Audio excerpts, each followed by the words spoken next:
Hey friends, if you wish to disable Windows updates on your computer, then I will give you two methods. One is the temporary method and one is the permanent method.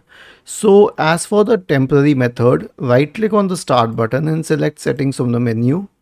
Go to the Windows Update tab on the list on the left hand side.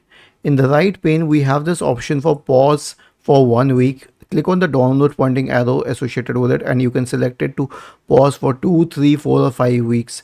You can select it at 5 weeks for maximum, and once you do, you will have to click on resume updates to resume. Otherwise, it will initiate after 5 weeks and not before that. But if you wish to disable it permanently, then here's the procedure.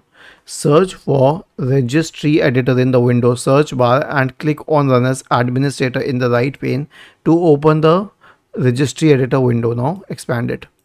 So go to this path, which is HKey local machine, software, policies, Microsoft Windows. Now I'll show you this.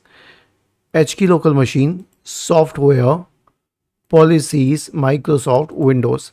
Right click on the Windows key and select new key, type Windows Update and hit enter. Right click on it and select new key AU. Hit enter.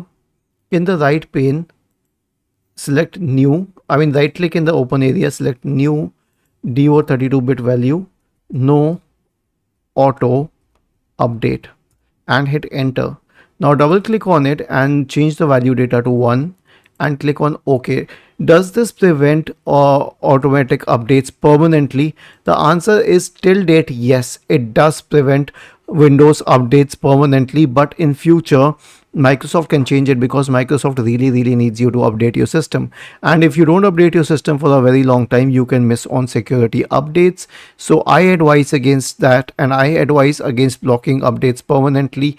But if you want to do this, then this is the procedure. Was this helpful? If yes, then please subscribe to our channel. We really need subscribers. Thank you for watching this video and have a nice day.